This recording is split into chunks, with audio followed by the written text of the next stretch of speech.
जय श्री श्याम मेरी प्यारे सी यूट्यूब फैमिली, सबको जय श्री श्याम, राधे राधे। कैसे हैं आप सब? आशा करती हूँ अच्छे होंगे, स्वस्थ होंगे, मस्त होंगे, अपने अपने काम में व्यस्त होंगे। बाबा श्याम की कृपा आपके समस्त परिवार पर बनी रहे। तो मैं निशा जहांगीर आप सबके बीच आज फिर से एक लॉन्ग वीडियो के साथ हाजिर हूँ। आज की लॉन्ग वीडियो में मैं बताऊँगी आपको कल है बाबा की एकादशी। तो एकादशी पूजा विधि से जुड़ी जानकारियाँ, श्याम बाबा की पूजा कैसे करें और कुछ श्याम बाबा से जुड़े चमत्कारी उपाय बताऊंगी जो आपके जीवन बदल देंगे और आपकी सारी मनोकामनाएं पूर्ण करेंगे बाबा। आप इस तरीके से श्याम बाबा की पूजा करें। 3 ऐसे उपाय बताऊंगी मैं, जिस 3 ऐसे विधि बताऊंगी, उपाय बताऊंगी, जिस विधि से आप बाबा श्याम की पूजा करेंगे तो बाबा श्याम आपकी मनोकामना जल्द पूरी करेंगे। और सर्वप्रथम सभी श्याम प्रेमियों को ये देवशयनी एकादशी की बहुत बहुत बधाई व शुभकामनाएं। कल 25 जुलाई को देवशयनी एकादशी है। तो आइए फ्रेंड्स, सबसे पहले जानते हैं एकादशी तिथि कब प्रारंभ हो रही है। बहुत सारे लोगों को कन्फ्यूजन है कि एकादशी, कुछ लोग बोल रहे हैं 24 को है, कुछ 25 को है, लेकिन एकादशी तिथि 25 को है प्रेमियों। क्योंकि एकादशी तिथि आज यानी कि शुक्रवार 24 जुलाई को प्रारंभ हो रही है शाम को 6:12 पे। और इसका जो समापन होगा वो 25 जुलाई शनिवार सुबह 8:10 पे होगी। उदया तिथि होने के कारण ये एकादशी 25 जुलाई को ही मान्य होगी, दिन शनिवार। तो प्रेमियों, कल है एकादशी बाबा श्याम की। और जो एकादशी का व्रत करते हैं, जो भी श्याम प्रेमी व्रत का पारण की, ये तो अभी मैंने बताया एकादशी तिथि का शुभ मुहूर्त। और इसका जो समापन होगा वो 5:39 से 8:22, यानी कि 26 जुलाई को 5:39 से और 8:22 तक इसका समापन हो जाएगा। तो फ्रेंड्स, आप सब जानते हो कि जैसे ही देवशयनी एकादशी आती है, चातुर्मास प्रारंभ हो जाता है और भगवान विष्णु 4 महीने के लिए योग निद्रा में चले जाते हैं क्षीर सागर में, और पृथ्वी का भार संभालते हैं हमारे भोलेनाथ, हमारे महादेव जी। तो कल देवशयनी एकादशी से वो चातुर्मास भी प्रारंभ होगा। तो इस दिन श्याम बाबा की और विष्णु भगवान की पूजा का बहुत महत्व है। और ये जो देवशयनी एकादशी से 4 महीने के लिए सभी मांगलिक कार्य बंद हो जाते हैं, आपको पता ही है। चातुर्मास प्रारंभ होते ही किसी भी प्रकार का मांगलिक कार्य, विवाह, गृह प्रवेश, मुंडन, किसी भी प्रकार का शुभ कार्य नहीं किया जाता है।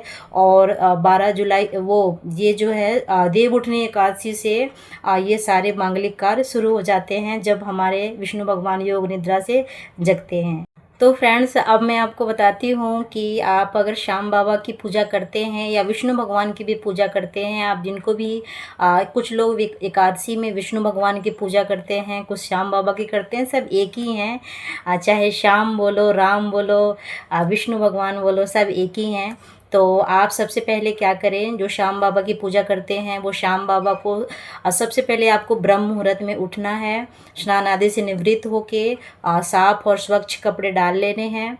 और उसके बाद आपको क्या करना है, एक आसन जो है, या फिर आप जो है आसन लगाते हो तो आसन लगाओ, वो आपकी इच्छा है, आप जैसे करते हो। अगर आप व्रत करते हो एकादशी का तो आप व्रत का संकल्प लें और एकादशी का व्रत करें। और अगर आप व्रत नहीं करते हैं तो आप इस देवशयनी एकादशी से व्रत ना उठाएं, क्योंकि ये चातुर्मास प्रारंभ होगा तो कभी भी व्रत उठाया जाता है श्याम बाबा का या किसी भी देवता का, तो ये आषाढ़ की शुक्ल पक्ष की देवशयनी एकादशी है। आपको शुक्ल पक्ष से ही व्रत उठाना चाहिए, लेकिन देवशयनी एकादशी से नहीं उठाना चाहिए। आप देव उठनी एकादशी से व्रत उठा सकते हैं अगर आप 11 का व्रत नहीं करते हैं, एकादशी का व्रत नहीं करते हैं, या फिर आप निर्जला एकादशी से उठा सकते हैं।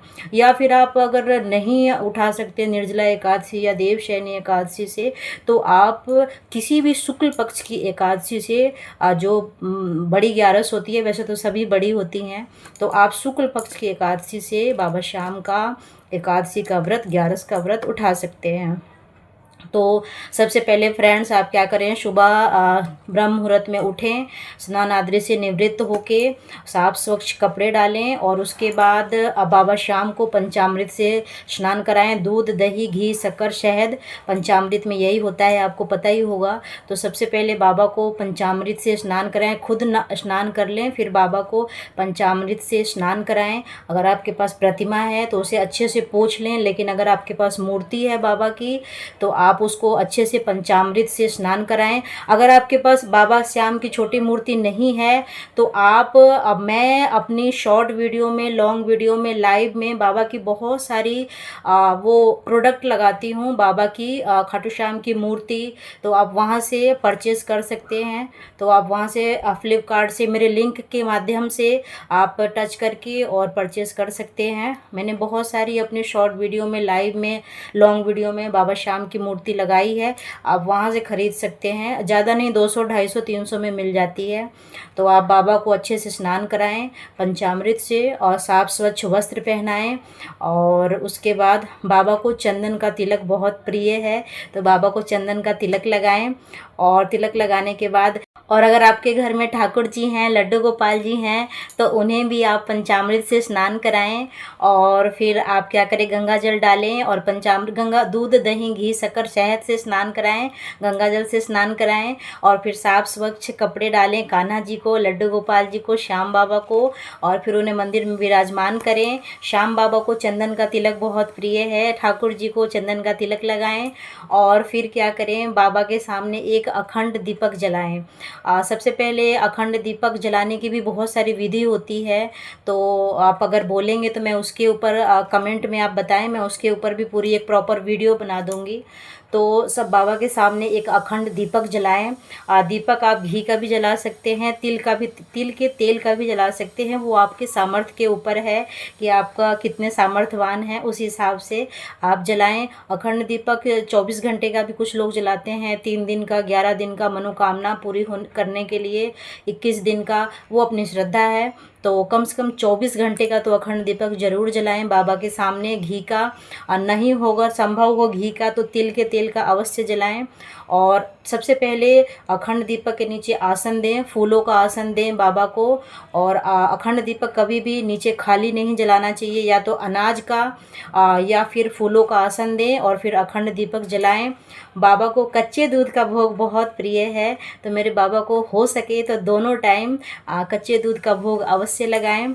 और बाबा को कच्चे दूध का भोग बहुत ही प्रिय है, तो बाबा को कच्चे दूध का भोग लगाएं। बाबा को फूलों से श्रृंगार करें, गुलाब का फूल बाबा को बहुत प्रिय है, तो बाबा को गुलाब के फूल अर्पित करें, फूलों की माला से श्रृंगार करें बाबा का अच्छे से। और फिर आप बाबा को इत्र ज़रूर लगाएं। इत्र जो है, खाटू श्याम जी जाएं या आसपास जो भी दुकानें हो वहाँ से इत्र लेके आएँ। बाबा को स्नान कराने के बाद इत्र का जो है थोड़ा सा इत्र की सेवा ज़रूर दें, उससे बाबा श्याम बहुत प्रसन्न होते हैं। तो अखंड दीपक जलाएं, आप एकादशी का व्रत करें, इत्र की सेवा दें, कच्चे दूध का भोग लगाएं और गुलाब के फूलों से, गुलाब की पंखुड़ियों से बाबा का श्रृंगार करें। बाबा बहुत प्रसन्न होते हैं। और अगर आपके घर में खाटू श्याम चालीसा है तो आप खाटू श्याम चालीसा और पढ़ें, बाबा को सुनाएं, बाबा के मंत्रों का जाप करें। बाबा का मंत्र है ओम श्री श्याम देवाय नमः, तो इस मंत्र से बाबा बहुत जल्दी प्रसन्न होते हैं। तो बाबा के मंत्रों का जाप करें, ओम श्री श्याम देवाय नमः, ओम श्री श्याम देवाय नमः। और खाटू श्याम की चालीसा पढ़ें। बाबा को 5 भजन, ये चीज़ बहुत इम्पोर्टेंट है, बाबा को भजन बहुत प्रिय हैं, तो एकादशी के दिन एकादशी के 5 भजन बाबा को अपने घर में ज़रूर सुनाएं। और सुबह शाम 5 भजन नियम से हर एकादशी को बाबा को ज़रूर सुनाएं, इससे बाबा बहुत जल्दी प्रसन्न होते हैं। तो फ्रेंड्स, इस प्रकार आप बाबा को भोग लगाएं, बाबा का श्रृंगार करें, बाबा का अखंड दीपक जलाएं और बाबा को इत्र की सेवा दें। इन सभी प्रकारों से बाबा के मंत्रों का जाप करें, बाबा की खाटू श्याम चालीसा पढ़ें, बाबा की चालीसा के बाद आरती करें और फिर बाबा को ऐसे प्रसन्न करें। और दूसरे दिन अगर आप संभव हो, अगर आप करते हो और नहीं भी करते हैं तो ज़रूर करें, बाबा की जोत अवश्य लें। 12 को बाबा की जोत ली जाती है, कभी भी 11 बारस को बाबा की जोत नहीं ली जाती है। बारस यानी कि एकादशी के दूसरे दिन बाबा की जोत लें, और बाबा को जो है जोत में खीर चूरमे का प्रसाद बहुत प्रिय है, तो हो सके तो थोड़ा सा खीर, अगर आपको चूरमा बनाना आता है, हमारे राजस्थान साइड में तो चूरमा हमें आता है बनाने, लेकिन अगर आपको नहीं आता है तो खीर का भोग अवश्य लगाएं। और जो राजस्थान हरियाणा साइड के हैं उन्हें चूरमा बनाने आता है। वैसे चूरमा तो सभी को आता है, आप सर्च भी कर सकते हो यूट्यूब पे।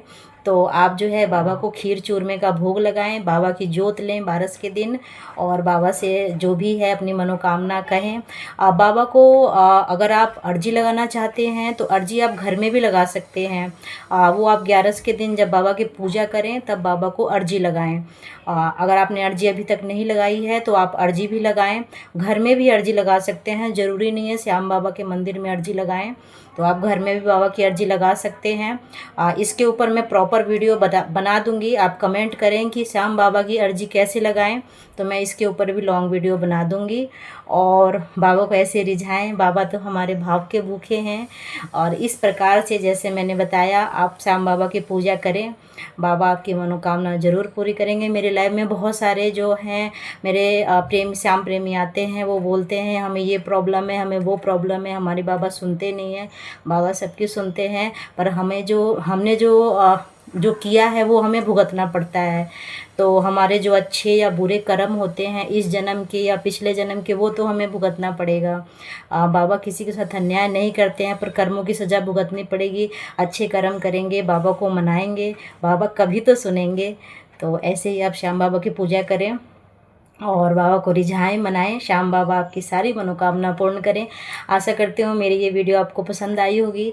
अगर ये मेरी वीडियो पसंद आए तो कमेंट में जय श्री श्याम लिखें, और मेरे चैनल को ज़्यादा से ज़्यादा सपोर्ट करें। और आपको अगर किसी भी विषय में कोई भी जानकारी चाहिए तो मुझे कमेंट में ज़रूर बताएं, मैं उसके ऊपर वीडियो बनाने का प्रयास करूँगी। और आप सबकी कृपा से मेरे 37,000 सब्सक्राइबर होने वाले हैं श्याम बाबा, और आप सबकी कृपा और सपोर्ट से अपना प्यार और सपोर्ट आगे भी बनाए रखें। चैनल में नए हैं तो मेरे चैनल को लाइक शेयर और सब्सक्राइब करें, मुझे सपोर्ट करें। तो चलती हूँ, मिलती हूँ फिर किसी वीडियो में। तब तक के लिए आप सभी को जय श्री श्याम।